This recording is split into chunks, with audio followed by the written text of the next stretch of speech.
Hello, hello, hi. Welcome to Igbo Queer and Unfiltered. My name is Charles. How have you been? Hope you've had a good week. My dear, I am where I am, doing wahala, doing life, and doing all of the things. But it is one of those things. We live in this world to do what we need to do, try our best. Sometimes we move through the motions. Sometimes we feel like we know what we are doing. And sometimes we just feel like we don't know what we are doing. And that is life. It doesn't have to always be that you know what you are doing. Just do life in your own best kind of way. Okay, every day as a gay Igbo man, I am reminded that people think they own me, that my body is theirs to debate, my fashion is theirs to mock, my love is theirs to erase. Here is the truth. I don't owe anybody anything. I don't owe you anything at all. We as queer people do not owe you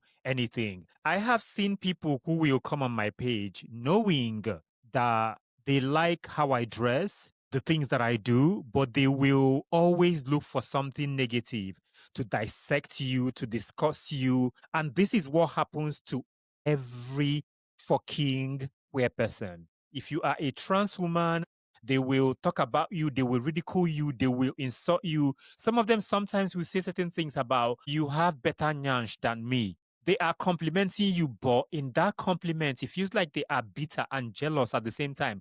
Or they are trying to tell that trans woman or trans man that you did something that is not natural.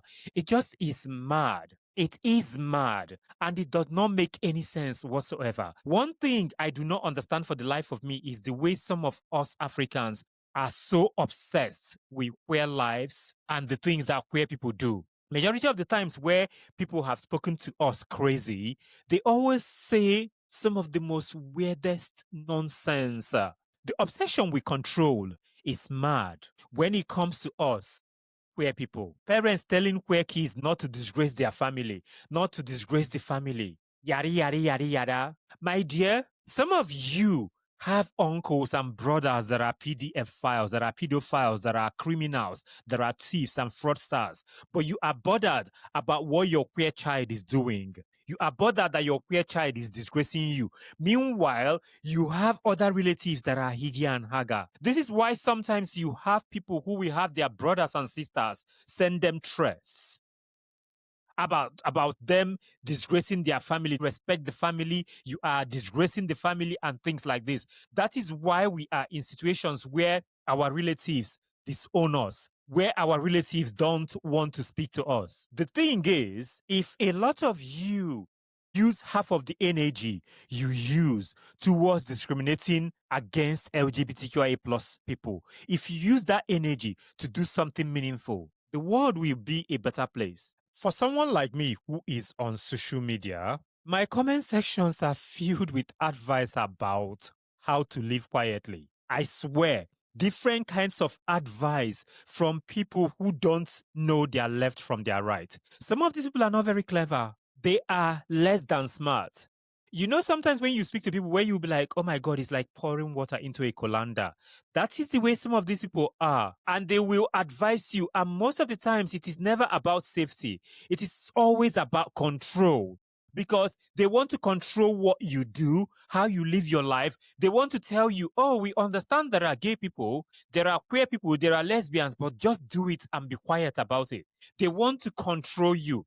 And the reason why the world have problems with especially trans people is because they've said, oh, I'm not going to be like this. I am who I am. I am the way I am. And you are going to adjust. And the thing is, for we in general, we as queer people, we understand that you don't like us. You don't care about us. We understand that you are trying to control us. We understand that you are hypocritical. We understand that you pretend because some of you have insulted some of my friends publicly and go privately and ask them out. This has happened to me as well.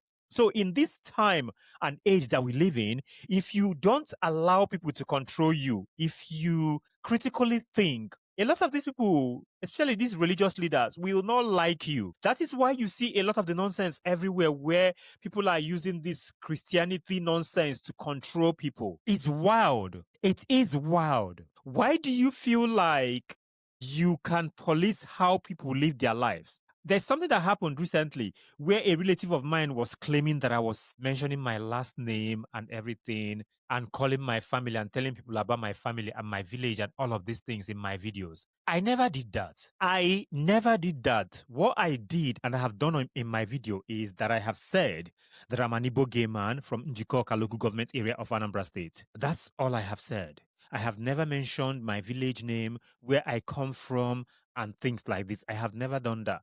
But the thing is, when people want to control you, they will bring up so many things that will make it easier for them to control you. And that is what it is. And that is what it's going to be for them, because you are never going to be able to control me. You are never going to be able to control queer people. You may be in a position where your child that is queer still needs you financially for support and things like this.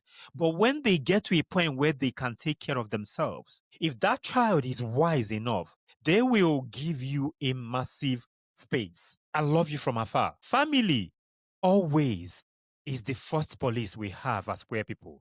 That is why when you are in your family compounds and things like this, family compounds are places where silence is demanded.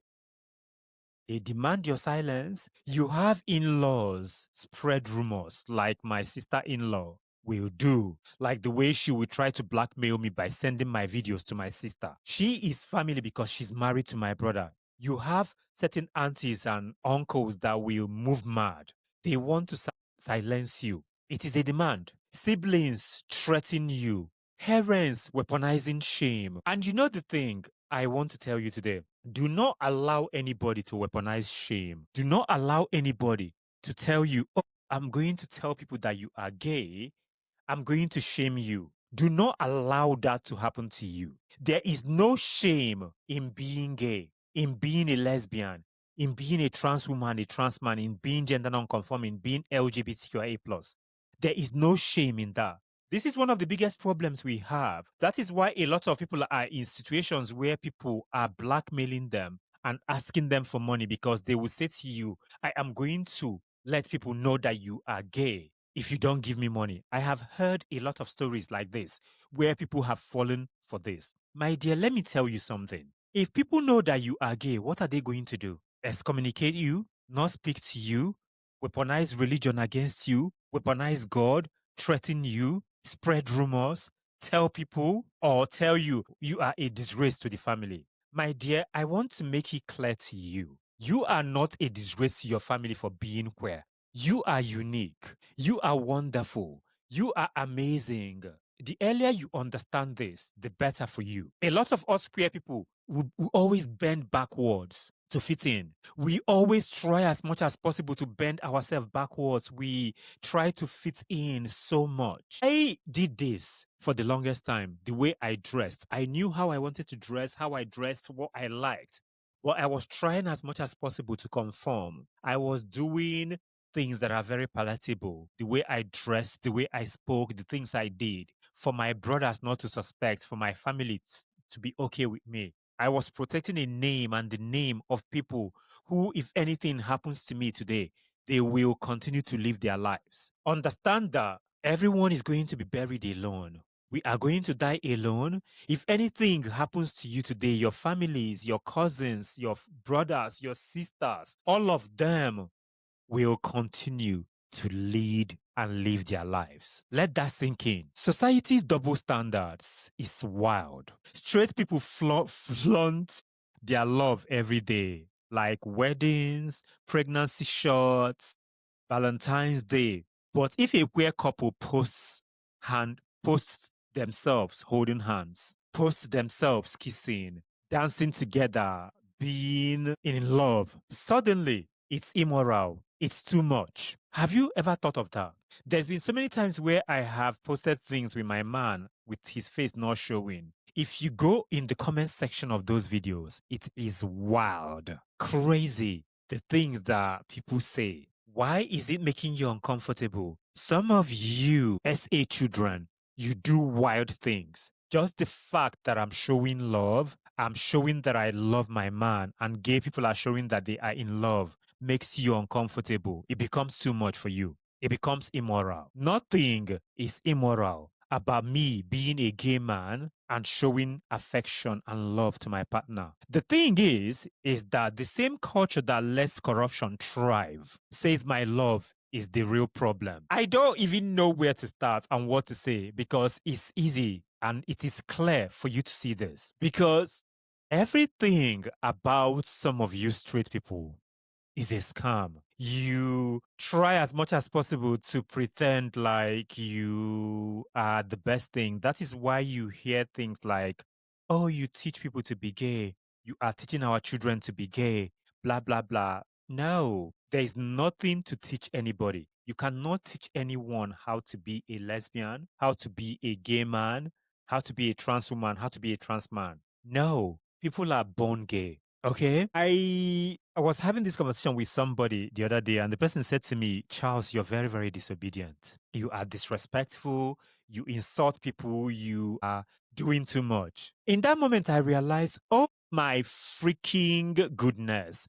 The God of my ancestors, can you come here? Ancestors, where are you? Come and listen to this. I realized that this person is saying to me that my visibility is a disobedience. That is what they are telling me. My fashion, my joy, my softness, my self-expression, which are really me being myself and living my life unapologetically. It's a massive problem for them. Every time I post, every time I show up, I am saying, I'm not yours to police. I am not here for you to police me. I am expressing myself. I am being myself. And that should be the same for each and every one of us that is here. Show up, turn up, show out, be the things, be the vibes, because you are the moment. You are amazing. Reclaim our autonomy. We Africans are not here just to be silent. We are not your moral lessons. We are not your punching bags. We exist to live, to thrive, to define ourselves, not to be defined by their fears. Do not be afraid of any good for nothing person that is trying to make you small. Learn to be who you are if you haven't done that already. Stand tall every time. Express yourself. Be yourself. You need to tell them, you cannot control me. You cannot erase me. I am not here to obey. I am here to be free. And that is the only thing I owe to myself and to my queer family. Remember that. Ask yourself this. Where in your life are you still letting others police your existence? Ask yourself these questions because it is absolutely important. Where in your life are you still letting others police your existence? What would it look like to reclaim it? Think of it. Think of this deeply. Do one thing this week your way, in your own kind of way. Post the photo, wear the outfit, tell the story. Refuse, absolutely refuse to shrink. Absolutely refuse to shrink. Stand tall because you are the light. Stand tall because you are the light. You are amazing. Let no good for nothing person tell you any different. You are loved. You are wonderful. You are amazing. Always remember this. I have been Charles, and this has been Igbo Queer and Unfiltered Podcasts. Have a wonderful time. Thank you so much for listening. I shall see you in the next episode.